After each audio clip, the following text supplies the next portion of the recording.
بالله من الشيطان الرجيم. بسم الله الرحمن الرحيم. الحمد لله رب العالمين الرحمن الرحيم مالك يوم الدين. إياك نعبد وإياك نستعين. اهدنا الصراط المستقيم صراط الذين أنعمت عليهم غير المغضوب عليهم ولا الضالين.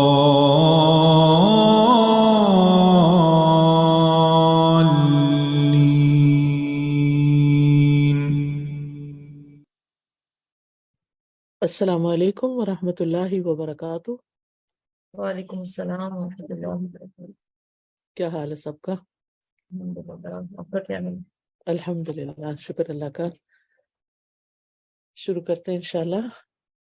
نحمدہ ونصلی علی رسولہ الکریم، اما بعد فاعوذ باللہ من الشیطان الرجیم، بسم اللہ الرحمن الرحیم، رب اشرح لی صدری ویسر لی امری واحلل عقدۃ من لسانی یفقہوا قولی۔ الحمد للہ المعطی برحمتہ وفضلہ، المانع بحکمتہ وعدلہ، احمدہ سبحانہ لا راد لامرہ ولا معقب لحکمہ۔ تمام قسم کی تعریف اللہ کے لیے ہے جو اپنی رحمت اور اپنے فضل کے ساتھ عطا کرنے والا ہے، جو اپنی حکمت اور عدل و انصاف کے ساتھ محروم رکھنے والا ہے۔ میں اللہ سبحانہ و تعالیٰ کی حمد کرتی ہوں جس کے حکم کو کوئی ٹال نہیں سکتا اور اس کے فیصلے کے لیے کوئی رکاوٹ نہیں بن سکتا۔ پچھلے سبق کا خلاصہ یہ ہے کہ ہم نے حاملین قرآن کے اخلاق کا بیان پڑھا کہ حاملین قرآن کو چاہیے کہ وہ قرآن کو اپنے دل کی بہار بنائیں، یعنی قرآن بوجھ نہ ہو، قرآن خوشی کا سبب ہو، قرآن کے آداب اور اخلاق کو اپنائے، یعنی چلتا پھرتا قرآن ہو، صرف سینے میں نہ ہو، اعضاء پر بھی اس کا اثر نظر آئے۔ اللہ کا تقوی اختیار کرے، چھپے اور اعلانیہ، یعنی لوگوں کے سامنے بھی اللہ سے ڈرتا ہو اور تنہائی میں بھی اللہ سے ڈرتا ہو۔ پھر اپنے کھانے پینے، لباس اور کمائی میں ورع اختیار کرے، اپنے نفس کی اصلاح کرے، اپنی زبان کی حفاظت کرے، علم کی بنا پر گفتگو کرے یا خاموش رہے، لایانی گفتگو سے اجتناب کرے، یعنی بیکار اور فضول کے ہنسی مذاق میں نہ پڑے۔ آج ہم پڑھیں گے پیج 26 سے۔ قلیل الضحک فیما یضحک فیہ الناس لسوء عاقبۃ الضحک، ان سر بشیء مما یوافق الحق تبسم، یکرہ المزاح خوفا من اللعب، فإن مزح قال حقا باسط الوجہ طیب الکلام۔ جن باتوں میں لوگ ہنستے ہیں ان میں بہت کم ہنسے، یہ حامل قرآن ہوتا ہے، یعنی کہ لوگ ہنس رہے ہیں بے وقوفی کے ساتھ تو وہ بھی ساتھ بے وقوف بن جائے، کیونکہ ہنسنے کا انجام برا ہے۔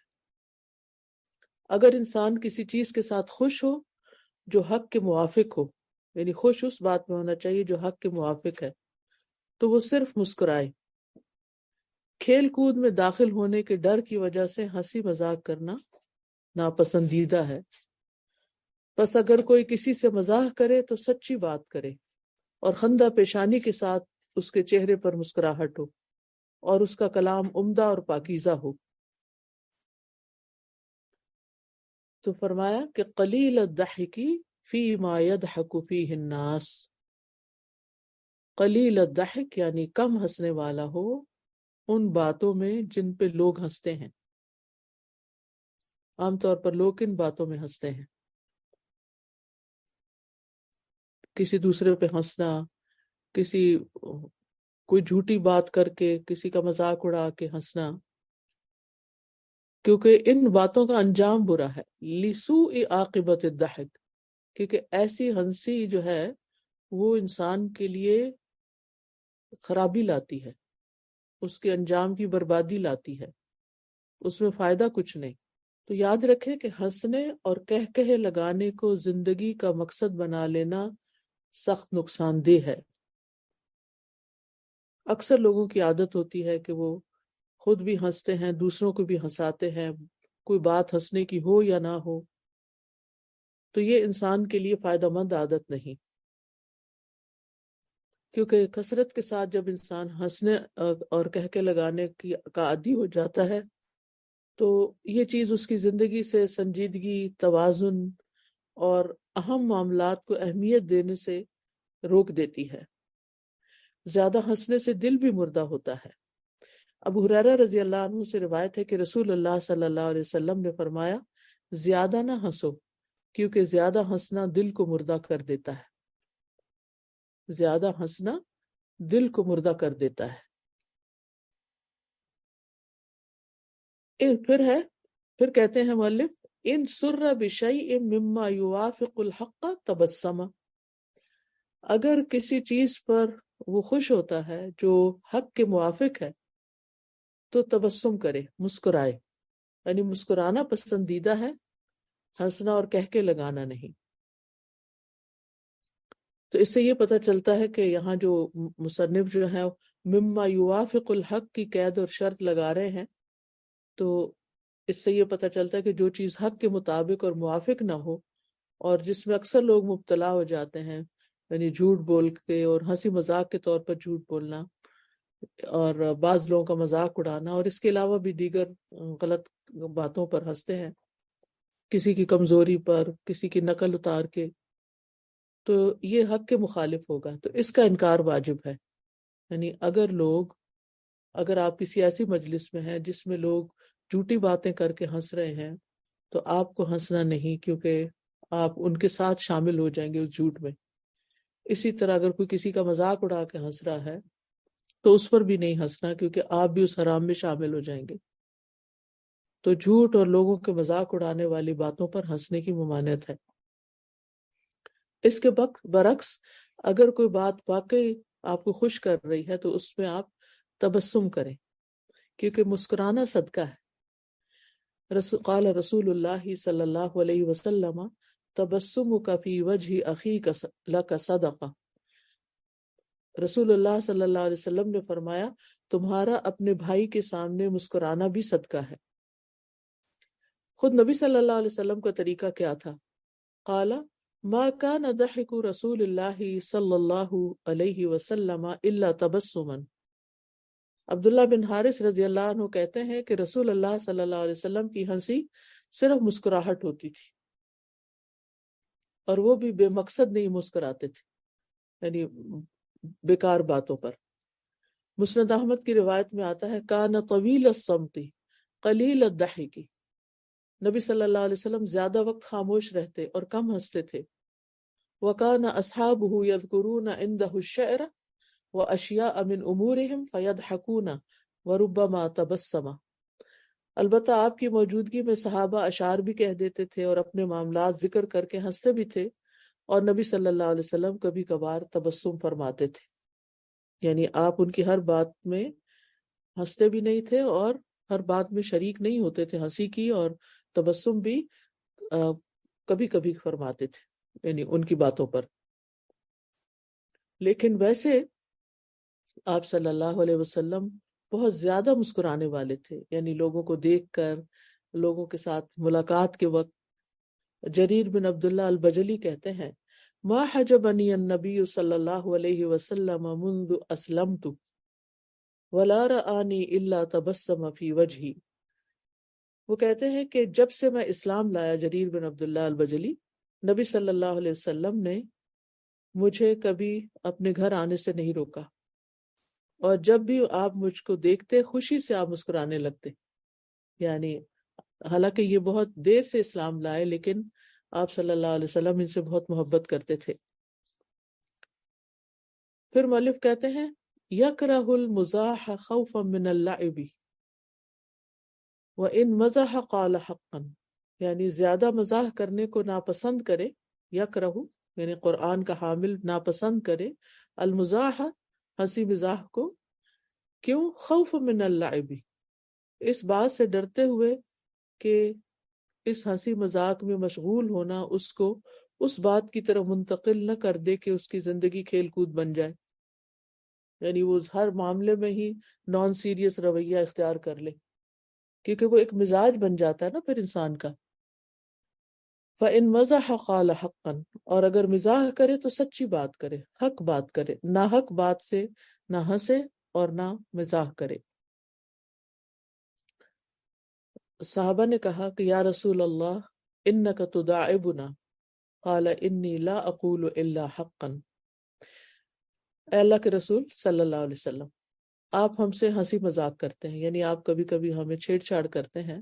آپ نے فرمایا میں خوش طبعی اور مزاح میں بھی حق کے سوا کچھ نہیں کہتا، یعنی سچی بات کرتا ہوں، حق بات کرتا ہوں۔ ابو امامہ کہتے ہیں کہ رسول اللہ صلی اللہ علیہ وسلم نے فرمایا میں اس شخص کے لیے جنت میں ایک جانب محل کا ذمہ دار ہوں جو حق پر رہتے ہوئے جھگڑا چھوڑ دے، یعنی اس کا حق بنتا ہے کسی چیز کو لینے کا لیکن جھگڑے کے ڈر سے وہ پیچھے ہٹ جائے، اور جنت کے درمیان میں ایک محل کا جو مزاح میں بھی جھوٹ چھوڑ دے، یعنی مزاح میں بھی جھوٹ چھوڑ دے، اور جنت کی اعلیٰ منازل میں ایک محل کا یعنی ذمہ دار ہوں اس شخص کے لیے جو اپنے اخلاق کو عمدہ بنا لے۔ پھر مؤلف کہتے ہیں باسط الوجہ طیب الکلام، یعنی خندہ پیشانی والا ہو، عمدہ بات کرنے والا ہو، حامل قرآن، یعنی ہنسی مزاح نہ کرنے کا یہ مطلب نہیں کہ انسان دوسروں سے بگڑے ہوئے چہرے کے ساتھ ملے اور موڈ آف کر لے اور منہ بنا لے، یعنی پھر بھی وہ اپنے بھائیوں سے ملے تو خندہ پیشانی اور کھلے چہرے سے ملے، بگڑے ہوئے چہرے کے ساتھ نہیں، اور جب بھی بات کرے تو اچھی اور پاکیزہ بات کرے، یعنی اس کے منہ سے سچائی، اچھائی اور پاکیزگی کے سوا کلمات نہیں نکلنے چاہیے، اور اس میں یہ نہیں کہ صرف باہر والوں کے ساتھ بلکہ اپنے گھر والوں میں بھی۔ تو ابن عمر کہتے ہیں نیکی آسان کام ہے، خندہ پیشانی، مسکراتا ہوا چہرہ اور نرم کلام کرنا ہے، یعنی ابن عمر کہتے ہیں کہ یہ نیکی کے کام ہے، کیا؟ خندہ پیشانی، مسکراتا ہوا چہرہ اور نرم کلام کرنا، یہ نیکیاں ہیں۔ پھر اسی طرح ایک اور حدیث میں آتا ہے سنن نبی داؤد کی کہ حشاش بشاش چہرے سے ملنا نیکی ہے۔ نبی صلی اللہ علیہ وسلم نے فرمایا نیکی کی کسی بات کو حقیر مت سمجھو، اگرچہ تم اپنے بھائی سے حشاش بشاش چہرے کے ساتھ بات کرو تو بے شک نیکی میں سے ہی ہے یہ، تو بے شک یہ نیکی میں ہی سے ہے، تو بے شک یہ نیکی میں سے ہی ہے، کیا؟ یعنی کسی کے ساتھ حشاش بشاش چہرے سے بات کرنا، خوشی سے بات کرنا، اس نیکی کو بھی حقیر نہیں سمجھنا چاہیے۔ پھر کہتے ہیں کہ لا یمدح نفسہ بما فیہ فکیف بما لیس فیہ، یحذر من نفسہ ان تغلبہ علی ما تہوی مما یسخط مولاہ، ولا یغتاب احدا ولا یحقر احدا ولا یسب احدا ولا یشمت بمصیبت ولا یبغی علی احد۔ مؤلف کہتے ہیں کہ انسان کے اندر جو صلاحیت ہو اس کے ساتھ اپنی تعریف نہ کرے، یعنی اپنے کمالات بیان نہ کرے، تو یہ کیسے جائز ہے کہ جو بات اس میں نہ ہو وہ اس کے ساتھ اپنی تعریف کرے؟ وہ اپنے نفس سے ڈر محسوس کرے کہ کہیں اس کا نفس جس چیز کو چاہتا ہے وہ اس پہ غالب نہ آ جائے، یعنی خواہشات اس کو مغلوب نہ کر لیں، اور وہ اللہ کو ناراض کرنے والی چیز ہو، یعنی خواہش بھی مذموم ہو، اور کسی کی غیبت نہ کرے، کسی کو حقیر نہ جانے، کسی کو برا بھلا نہ کہے، کسی کی مصیبت پر خوشی کا اظہار نہ کرے، اور کسی پر ظلم و زیادتی نہ کرے۔ یہ صاحب قرآن کے اخلاق ہیں۔ اب اس کی شرح کیا ہے؟ لا يمدح نفسه بما فيه فكيف بما ليس فيه. تو حاملین قرآن اپنی صلاحیتوں کی تعریف نہ کریں خواہ وہ ان کے اندر موجود ہیں، اور وہ بات تو بیان ہی نہ کریں جو ان کے اندر ہے ہی نہیں، جو ہے ہی نہیں اس کا ذکر نہ کریں. اور یہ حامل قرآن کی بلند اور اعلیٰ صفات میں سے ہے کہ جو قابلیت اور صلاحیت اس کے اندر ہوتی ہے وہ اس پر اپنی تعریف نہیں کرتا، اور کہاں یہ کہ وہ کسی ایسی چیز کے ساتھ اپنی تعریف کرے جو اس میں ہے ہی نہیں. تو ایسا شخص ہمیشہ اپنے نفس کے خلاف جہاد کرنے والا ہوتا ہے، کیونکہ ان النفس لامارۃ بالسوء، کہ نفس انسان کو برائی پر اکساتا رہتا ہے اور بہت زیادہ اکساتا ہے. پھر یہ ہے کہ اپنے نفس کے معاملے میں خوف زدہ رہنے والا انسان ہوتا ہے، اس پر خوف ہوتا ہے کہ کہیں اس کام پر جو نفس چاہ رہا ہے اس کا نفس غالب نہ آ جائے اور وہ کام اللہ کو ناراض کرنے والا ہو. ولا یغتاب احدا، اور کسی کی غیبت نہیں کرتا. غیبت کیا ہے؟ کہ اپنے بھائی کا پس پشت اس طرح ذکر کرنا کہ جب اس کو معلوم ہو تو اس کو برا لگے. بعض اوقات ہم بات صحیح کر دیتے ہیں لیکن ہمارا لہجہ اچھا نہیں ہوتا، یا پھر یہ کہ جو عزت ہم اس کو سامنے دیتے ہیں وہ پیچھے نہیں دے رہے ہوتے.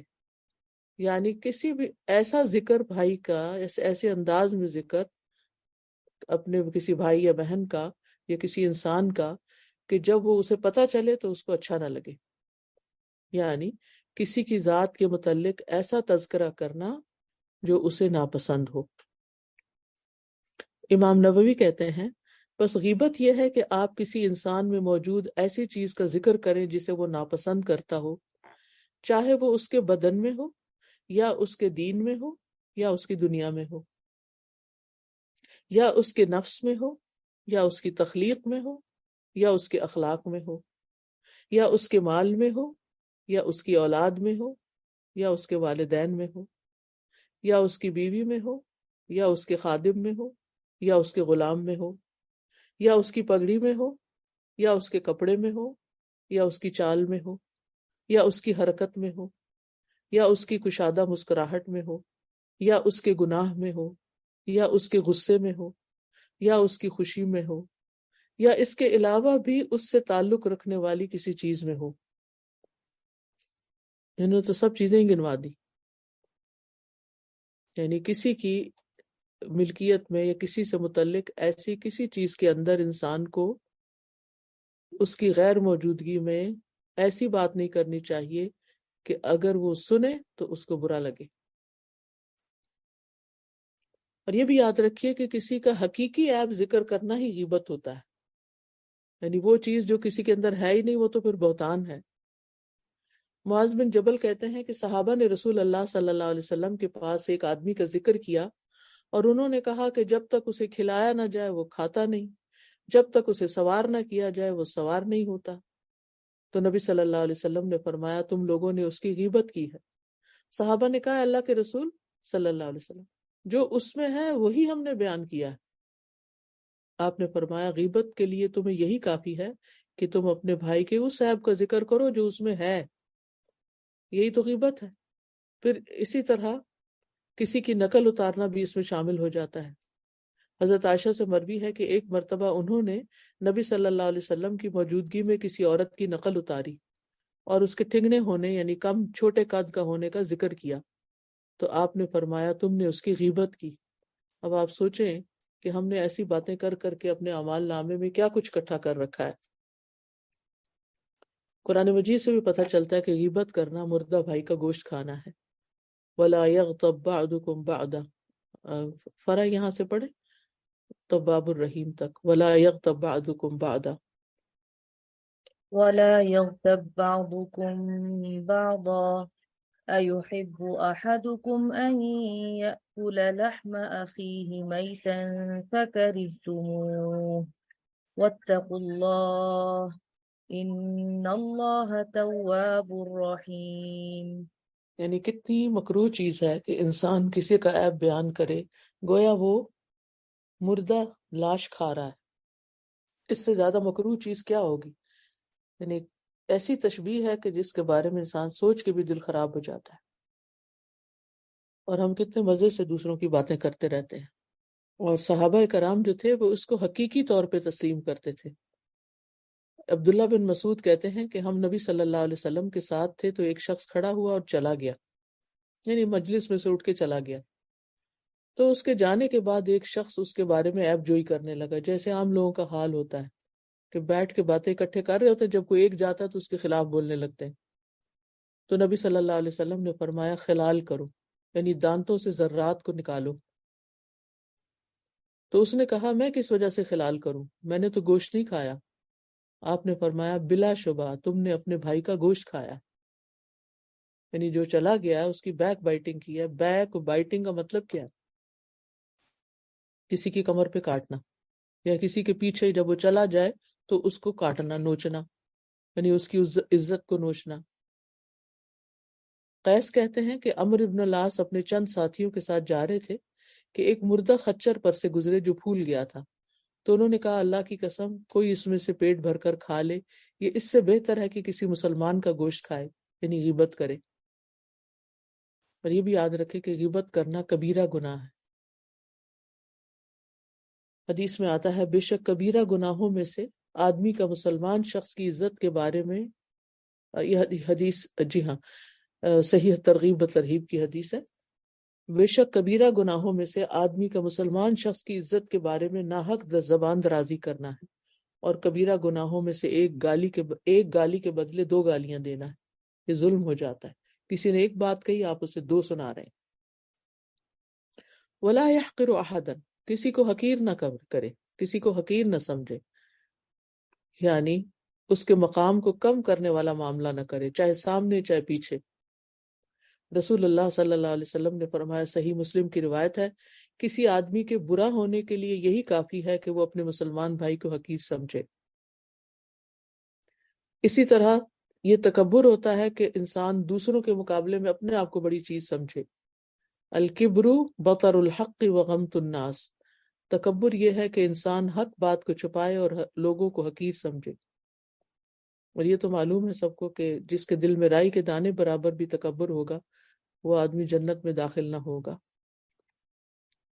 رسول اللہ صلی اللہ علیہ وسلم نے فرمایا، بے شک اللہ تعالیٰ نے میری طرف وحی فرمائی کہ تم لوگ عاجزی اختیار کرو، یہاں تک کہ کوئی کسی پر فخر نہ کرے اور نہ ہی کوئی کسی پر زیادتی کرے. پھر مؤلف کہتے ہیں ولا یسب احدا، اور کسی کو گالی نہ دے. کیوں؟ اس لیے کہ نبی صلی اللہ علیہ وسلم نے فرمایا کہ مسلمان کو گالی دینا فسق ہے، یعنی نافرمانی کا کام ہے، حرام کام ہے، اور اس سے جنگ کرنا کفر ہے، یعنی اتنا بڑا گناہ ہے. نبی صلی اللہ علیہ وسلم نہ گالی گلوچ کرنے والے، نہ فحش گوئی کرنے والے، اور نہ ہی لعنت کرنے والے تھے. آپ کی زبان سے کبھی ایسے کوئی الفاظ نہیں نکلے تھے. اور گالی گلوچ کرنے والے جو ہیں وہ دراصل شیطان کے بھائی ہیں یا خود شیطان ہی ہیں. ایاز ابن حمار کہتے ہیں کہ رسول اللہ صلی اللہ علیہ وسلم نے فرمایا، بے شک اللہ تعالیٰ نے میری طرف وحی نازل فرمائی ہے کہ تواضع اختیار کرو، نہ کوئی کسی کے خلاف سرکشی کرے، نہ کوئی کسی پر فخر کرے. تو میں نے عرض کیا اللہ کے رسول، اگر کوئی مجھے ایسے مجمع میں گالی دے جو لوگ حیثیت میں مجھ سے کم ہوں، اس پر میں اسے جواب دوں تو کیا اس پر بھی مجھے گناہ ہوگا؟ آپ نے فرمایا 2 گالی گلوچ کرنے والے 2 شیطان ہیں، ایک دوسرے کی آبرو ریزی کرتے ہیں. یعنی اگر کوئی آپ کو گالی دے تو بھی آپ نے جواب میں گالی نہیں دینی. ولا یشمت بمصیبت ولا یبغی علی احد، کسی کی مصیبت کو دیکھ کر خوش نہیں ہوتا. الشماتۃ فی المصیبت کا مطلب ہوتا ہے کسی کی مصیبت پر خوشی کا اظہار کرنا، کہ شکر ہے وہ بھی پکڑا گیا، وہ بھی بیمار ہو گیا، یا اس کی مالی یا جانی یا اولاد میں کوئی نقصان ہو گیا. یعنی کسی کی تکلیف دیکھ کر اس کے دل میں خوشی اور مسرت داخل ہو جائے، یہ صاحب قرآن کی حالت نہیں ہوتی. اس کے دل میں پھر قرآن اترا ہی نہیں جو ایسا کام کرے. اب دیکھیں کہ کتنی دفعہ ایسا ہوتا ہے کہ کوئی شخص ٹھوکر کھا کے گر جاتا ہے، لوگ اس پہ ہنسنا شروع کر دیتے ہیں. کسی کو چوٹ لگ جاتی ہے، حتیٰ کہ میں نے دیکھا ہے کچھ کم عقل لوگ اپنے بچوں کے اوپر بھی ہنس رہے ہوتے ہیں. یعنی اگر ان کو کوئی تکلیف پہنچے تو اس پہ ہنسنا شروع کر دیتے ہیں. تو یہ انتہائی بے وقوفی کی بات ہے کہ کسی کی تکلیف پر انسان ہنسے. بلکہ مصیبت میں مبتلا شخص کے لیے دعا کرنی چاہیے کہ اللہ اس کی مصیبت دور کر دے، اس کی تکلیف کو دور کر دے۔ پھر ہے وَلَا يَحْسُدُهُ وَلَا يُسِيءُ الظَّنَّ بِأَحَدٍ إِلَّا بِمَن يَسْتَحِقُّ يَحْسُدُ بِعِلْمٍ وَيَظُنُّ بِعِلْمٍ وَيَتَكَلَّمُ بِمَا فِي الْإِنسَانِ مِنْ عَيْبٍ بِعِلْمٍ وَيَسْكُتُ عَنْ حَقِيقَةِ مَا فِيهِ بِعِلْمٍ، اور نہ وہ حسد کرے اور نہ کسی کے بارے میں بدگمانی کرے مگر جو اس کا حقدار ہو، اور علم پر رشک کرے، جب کوئی گمان کرے تو علم کی بنیاد پر کرے، اور جب کسی انسان کے عیب کے متعلق بات کرے تو علم کی بنا پہ کرے، اور اگر اس کو اس کی حقیقت کے بارے میں علم ہو پھر بھی، یعنی اس کی حقیقت کے بارے میں علم بھی ہو پھر بھی خاموش رہے۔ تو ولا يحسدہ، حسد نہ کرے۔ حسد کی تعریف کیا ہے؟ حسد یہ ہے کہ انسان یہ چاہے کہ دوسرے سے اس کی نعمت ختم ہو جائے، اور حاسد جو ہے یہ اللہ کی نعمت کا دشمن ہے۔ عدو نعمت اللہ علی عبادہ، حاسد کے بارے میں کہا جاتا ہے کہ وہ بندوں پر اللہ کا دشمن ہے، کہ دراصل وہ بندوں کے ساتھ نہیں، اللہ کے ساتھ یا اللہ کی تقسیم پر ناراض ہو رہا ہے۔ حسد کے 3 درجے ہیں۔ علماء کہتے ہیں کہ پہلا درجہ یہ ہے کہ کسی مسلمان کو نعمت مل جائے تو وہ اس کو بری لگے کہ اس کو کیوں ملی۔ دوسرا درجہ اس بات کی آرزو کرے کہ اس کے بھائی سے وہ نعمت چھن جائے، اور یہ پہلے درجے سے زیادہ سنگین ہے۔ تیسرا درجہ یہ دونوں سے زیادہ سنگین ہے، اور وہ یہ کہ اس نعمت کے خاتمے کے لیے عملی اقدام کرے، یعنی کچھ کرنا شروع کر دے، کوئی سازشیں کرے، کوئی پلاٹنگ کرے، اور وہ اس کے لیے منصوبے بنائے اور اپنے بھائی کی نعمت ختم کرنے کے لیے سازشیں کرے۔ یہ انتہا درجے کی برائی ہے۔ تو حسد کے یہ تینوں درجے ناپسندیدہ ہیں۔ ایک تو یہ کہ صرف دل تک ہوتا ہے، دوسرا یہ کہ دل میں برا لگتا ہے، دوسرا یہ کہ اس کی آرزو ہوتی ہے کہ وہ نعمت چلی جائے، تیسرا یہ کہ زبان بھی کھل جاتی ہے اور عملی رویے میں بھی پھر انسان دشمنی شروع کر دیتا ہے۔ تو حسد کے تینوں درجے قابل مذمت ہیں۔ ہمیں چاہیے کہ ہم اپنے دل میں کسی کے خلاف حسد نہ رکھیں۔ وَلَا يُسِيءُ الظَّنَّ بِأَحَدٍ إِلَّا بِمَن يَسْتَحِقُّ، کسی کے بارے میں بدگمانی نہ کرے مگر جو اس کا حقدار ہو۔ قرآن مجید میں اللہ تعالیٰ فرماتے ہیں یا ایھا الذین آمنوا اجتنبوا کثیرا من الظن، اے لوگو جو ایمان لائے ہو بہت زیادہ گمان یعنی برا گمان کرنے سے اجتناب کرو۔ ابن عباس مرفوعاً بیان کرتے ہیں کہ مومن کی 3 چیزیں حرام ہیں، اس کا خون، اس کا مال، اور یہ کہ اس کے بارے میں برا گمان کیا جائے، اس کے بارے میں برا سوچا جائے۔ عمر بن خطاب کہتے ہیں کہ اگر کوئی بات کسی مسلمان کے منہ سے نکلے تو تم اس کا غلط مطلب نہ نکالو، حالانکہ تم اس کا اچھا مطلب بھی نکال سکتے ہو۔ سبحان اللہ، یعنی اگر کسی کے منہ سے کوئی ایسی بات نکلی ہے کہ جس کے 2 معنی بنتے ہیں تو برے معنی کی طرف مت جاؤ، اچھی طرف جاؤ۔ تو اپنے یعنی جن لوگوں کے بیچ میں انسان رہتا ہے، جن سے ملتا جلتا رہتا ہے، ان کے کاموں اور ان کے اعمال کو اچھا معنی دے، اور اگر ان سے کوئی غلطی بھی ہو تو اس کا کوئی عذر پیش کرے جو حسن ظن کی بنیاد پر۔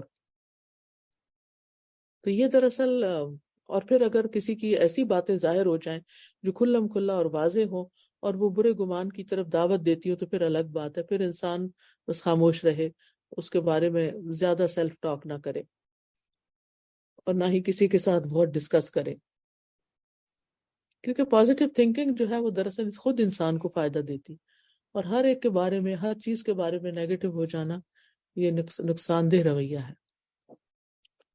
یحسد بعلم، علم کے ساتھ حسد کرے، یعنی حسد سے مراد یہاں رشک ہے، جو نبی صلی اللہ علیہ وسلم کی حدیث میں آتا ہے نا کہ لا حسد الا فی اثنتین، کہ رشک 2 آدمیوں پر ہی جائز ہے، ایک اس شخص کی عادت پر جس سے اللہ نے مال دیا ہو اور وہ اسے راہ حق میں خرچ کرتا ہو، اور دوسرے اس شخص کی عادت پر جسے اللہ نے حکمت دی یعنی قرآن و حدیث کا علم دیا ہو اور وہ اس کے مطابق فیصلے کرتا اور لوگوں کو اس کی تعلیم دیتا ہو۔ تو علم اور نیکی کے کاموں پر رشک کرنا جائز ہے، یعنی یہ دل میں نہ ہو کہ اس شخص کو یہ سب نعمت کیوں مل گئی ہے، اور اس کے خاتمے کی آرزو نہ کرے اور کوئی عملی اقدام نہ کرے، لیکن اس بات کی آرزو رکھے، رشک یہ ہوتا ہے کہ اس بات کی انسان آرزو رکھے کہ وہ بھی نیکیاں کرنے میں اپنے دوسرے بھائیوں کی طرح یا جن سے وہ رشک کر رہا ہے ان جیسا ہو جائے. تو نیکی کے کاموں میں ہی بس رشک کرنا چاہیے کہ ہمیں بھی اللہ نیکی کی توفیق عطا فرمائے. وَيَظُنُّ بِعِلْمٍ وَيَتَكَلَّمُ بِمَا فِي الْإِنسَانِ مِنْ عَيْبٍ بِعِلْمٍ، علم کے ساتھ ہی گمان کرے، اور اگر کسی انسان کے اندر کوئی عیب ہے تو اس پر بھی علم کے ساتھ ہی بات کرے. وَيَسْكُتُ عَنْ حَقِيقَةِ مَا فِيهِ بِعِلْمٍ، اور اس کی حقیقت کے بارے میں بھی علم کے ساتھ خاموشی اختیار کرے. یعنی واضح معاملے کے بغیر بدگمانی نہ کرے، اور لوگوں میں جو عیب پایا جاتا ہے اس کے متعلق بات کرنا غیبت ہے. لہٰذا جب انسان بدگمانی کرے گا تو پھر زبان سے بھی بات نکلے گی. تو مصنف کی مراد یہاں وہ غیبت ہے جو علم کی بنیاد پر ہوتی ہے، اور بعض اوقات اس کی اجازت ہوتی ہے کسی خاص اہم معاملے کو سمجھنے کے لیے. مثلا امام شوکانی کہتے ہیں کہ شکوک و شبہات کو ختم کر دینا ایسی غیبت کے ساتھ جو جائز ہو اور جو جائز نہ ہو. یعنی گمان جو ہے وہ غیبت کو جنم دیتے ہیں، لیکن اگر کسی کے بارے میں بدگمانی کو دور کرنے کے لیے کوئی بات کی جائے تو وہ الگ ہے. یعنی جائز غیبت کے لیے بھی شرعی اور صحیح غرض ہونا ضروری ہے. ٹھیک ہے. اور جائز غیبت کون سی ہے؟ مظلوم کا ظالم کے متعلق گفتگو کرنا. کسی پہ ظلم ہوا تو وہ اپنے ظلم کی داستان کسی حکمران یا جج کو جا کے سنائے گا. اسی طرح کسی کی برائی کو ختم کرنے کے لیے متعلقہ افراد سے بات کرنا. کسی کے بچے کے اندر کوئی خامی ہے تو اس کے والدین کو بتانا. بتانے والے کا مقصد کیا ہو کہ برائی کا خاتمہ ہو، ورنہ حرام ہوگا. اسی طرح فتویٰ طلب کرنے کے لیے کسی کے متعلق گفتگو کرنا. مثلا مفتی کو انسان بتائے کہ میرے والد نے یا شوہر نے یا بھائی نے یا بہن نے کوئی ظلم کیا ہے مجھ پر، میں اس سے کیسے نجات حاصل کروں، میرا کیا حق بنتا ہے، ظلم کا خاتمہ کس طرح ہو. تو ضرورت کے تحت ایسا کرنا جائز ہے. پھر فتویٰ طلب کرنے میں محتاط رویہ ہو. یہ نہیں کہ ناحق باتیں بھی ان کے خلاف باتیں کرنی شروع کر دی جائیں. جیسے حضرت ہند نے نبی صلی اللہ علیہ وسلم سے اپنے شوہر کے بارے میں کہا تھا، یا رسول اللہ ان ابا سفیان رجل شحیح، کہ اے اللہ کے رسول، ابو سفیان ایک بخیل آدمی ہے. تو آپ نے ان کو منع نہیں کیا، کیونکہ وہ اپنا مسئلہ پوچھ رہی تھی کہ پھر میں اپنے خرچ کے لیے اور بچوں کے لیے کیا کروں. پھر اسی طرح مسلمانوں کو شر سے ڈرانے اور ان کی خیرخواہی کرنے کے لیے کسی کا نام لینا، یہ بھی غیبت کی ایک جائز قسم ہے. حدیث کے راویوں پر جرح کرنا. رشتے کے معاملے میں یا شراکت داری کے لیے کسی کو مشورہ دینا. یعنی کوئی کہیں رشتہ کرنا چاہتا ہے، وہ آپ سے پوچھ رہا ہے اور آپ اس کی خامی بتا دیتے ہیں تو یہ بھی غیبت نہیں ہوگی. لیکن ناحق بات کوئی کی تو سخت پکڑ ہوگی کہ میں ایسی باتیں کروں کہ ان کا رشتہ ہی نہ ہونے دوں. یہ بھی لوگوں کی بعض اوقات نیتیں ہوتی ہیں. اسی طرح کوئی کسی کے ساتھ جوائنٹ وینچر کرنا چاہتا ہے، کوئی بزنس کرنا چاہتا ہے، تو اس معاملے میں بھی انسان کو ہوشیار ہونا چاہیے اور بہت مختصر بات کرنی چاہیے جس سے مقصد حاصل ہو جائے. لمبی چوڑی باتوں سے پرہیز کرنا چاہیے اور اپنے پاس سے تو مثالیں لگانے ہی نہیں چاہیے. اسی طرح کسی خادم وغیرہ کی برائی مالک کو بتانا. یعنی مثلا اگر کوئی مینیجر ہے اور وہ اس کو سپروائزر بنایا گیا ہے کچھ امپلائیز کے اوپر اور کوئی کام نہیں امپلائی کرتا تو پھر اس کی رپورٹ کرنا. اسی طرح کوئی فاسق شخص عالم بن بیٹھے تو اس کے متعلق لوگوں کو آگاہ کرنا، لیکن علل اعلان اور وہ ہر وقت ان باتوں کو نہیں کرنا چاہیے. جہاں ضرورت ہو صرف وہاں بتا دینا. پھر اسی طرح کسی نااہل کے متعلق ذمہ داران کو خبردار کرنا. پھر اسی طرح جو شخص کھلم کھلا برائیوں کا ارتکاب کرتا ہو تو اس کی کسی ایسی برائی کا ضرورت پڑنے پر ذکر کرنا، یا کسی کا ایسا معروف نام ہو جو اس کا عیب بھی ہو تو اس نام کو بیان کرنا. مثلا آمش چندھیائی ہوئی آنکھوں والا، آرج لنگڑا، اسم بہرا، آما نابینا، احول بھینگا، افطس فینی ناک والا، یہ القاب جو لوگوں میں مشہور ہوں تو ان سے تعارف کروایا جا سکتا ہے کہ جس کو صاحب عیب جو ہے وہ برا نہیں مانتا. اور اگر اس کے بغیر تعارف کرانا ممکن ہو تو زیادہ بہتر یہ ہے کہ ایسے نام نہ لیے جائیں. تو یہ 6 اسباب ہیں جن کو علماء نے ذکر کیا ہے جن کے ذریعے غیبت کرنا جو ہے وہ جائز ہوتا ہے، کیونکہ اوپر وہ کہتے ہیں نا کہ وَيَتَكَلَّمُ بِمَا فِي الْإِنسَانِ مِنْ عَيْبٍ بِعِلْمٍ وَيَسْكُتُ عَنْ حَقِيقَةِ مَا فِيهِ بِعِلْمٍ. ٹھیک ہے، وَيَسْكُتُ، اگر اس کو کسی کی حقیقت کے بارے میں علم بھی ہو تو خاموش رہے، ضروری نہیں کہ ہر بات دوسروں سے ذکر کی جائے. تو میرا خیال ہے وقت پورا ہو چکا ہے، بلکہ زیادہ ہو چکا ہے، تو آج اتنا ہی کافی ہے. انشاءاللہ اللہ نے چاہا تو انشاءاللہ نیکسٹ ویک آگے پڑھیں گے. سبحانک اللہم و بحمدک اشہد ان لا الہ الا انت استغفرک و اتوب الیک. اب ایسے کیجئے کہ سوال یا کامنٹ کیجئے، ریفلیکشن دیجئے اپنے. السلام علیکم ورحمۃ اللہ. استاذہ جی، میں ڈاکٹر شازیہ بول رہی ہوں لاہور سے. وعلیکم السلام ورحمۃ اللہ وبرکاتہ. جی مجھے غیبت کے بارے میں ایک کوشچن پوچھنا ہے کہ جنرلی یہ بہت کامن ہے، یہ ہمارے اس میں کئی دفعہ کسی کے لوگ ذکر کرتے ہیں کہ میں نام نہیں لیتی کہ تم پہچان جاؤ گی فلاں نے جو ہے وہ ایسے ایسے کرتا ہے، لیکن ہمیں نہیں اس شخص کا پتا، لیکن وہ اپنے ایکسپیرینس سے کسی کا اگر کوئی برائی بیان کرتے ہیں تو کیا وہ بھی غیبت میں آتا ہے؟ نام نہیں پتا ہوتا تو اگر ضرورت ہے تو پھر، ورنہ بلا ضرورت کسی کی بھی باتیں کرنے کا مقصد کوئی نہیں. ٹھیک ہے، ٹھیک ہے نا، یعنی جی اگر کوئی شدید ضرورت ہے کسی ایکسپیرینس کو بیان کرنے کی تو بغیر نام کے کیا جا سکتا ہے. جیسے عام طور پہ میں اپنے لیکچرز میں بات کر دیتی ہوں کہ ایک خاتون میرے پاس آئی اور وہ یہ کہنے لگی. جی اب وہ بعض اوقات ہوتی تو ایک ایسی بات ہے کہ جو اگر نام لے کے کروں تو غیبت میں شمار ہوگی، جی لیکن صرف اس لیے کہ لوگوں کو سکھانے اور سمجھانے کے لیے بغیر نام کے کیریکٹر کو واضح کیا جاتا ہے کہ اس طرح کا کیریکٹر ناپسندیدہ ہے. لیکن جنرل جیسے گیٹ ٹوگیدرز میں لوگ نہیں بیٹھ اس کے میں ڈسکس کریں نہیں نہیں وہ تو نہیں غلط ہوگا. ایسی باتیں بے مقصد بات اور گفتگو تو کرنی نہیں چاہیے. ٹھیک ہے، جی جزاک اللہ خیر. وعلیکم.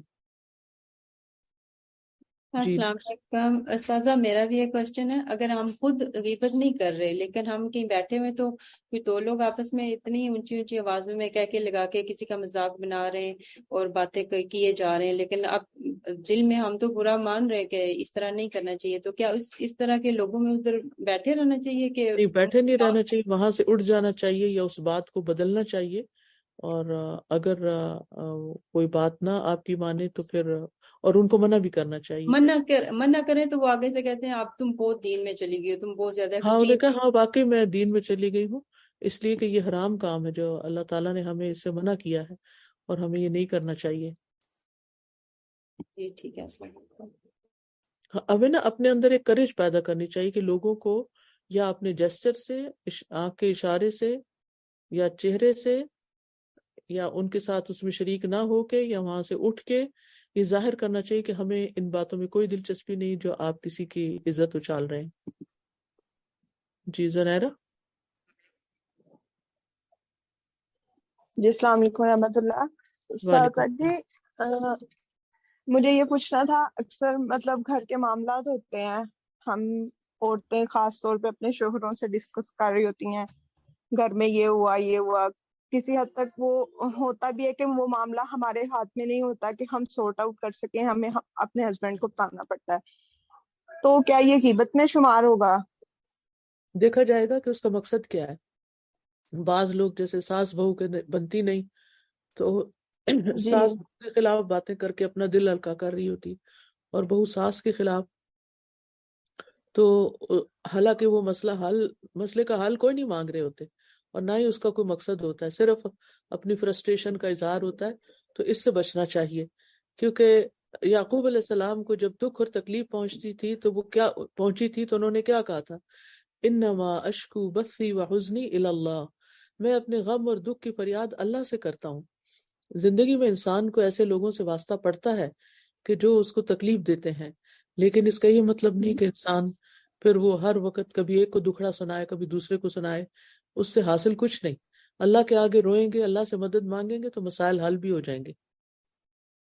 اور سارا جی ابھی یہ شامت بھی مصیبت ہی میں آپ نے بتایا کہ اکثر ہوتا ہے کہ بچے اپنا ہی بچہ گرتا ہے تو ہم ہنسنا شروع کر دیتے ہیں.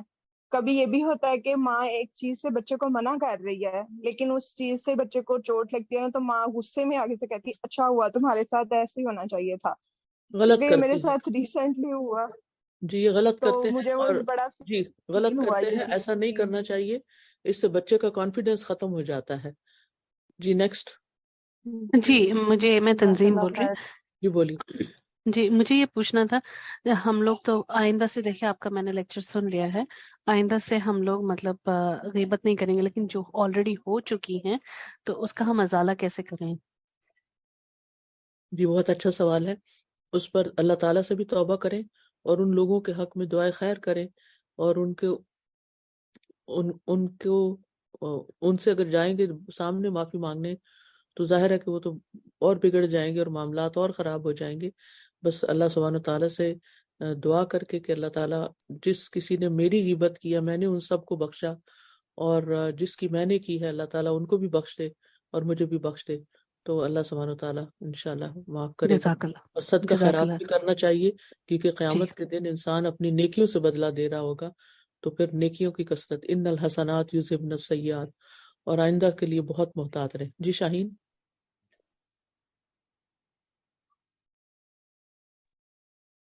السلام علیکم ورحمۃ اللہ وبرکاتہ. وعلیکم السلام ورحمۃ اللہ وبرکاتہ.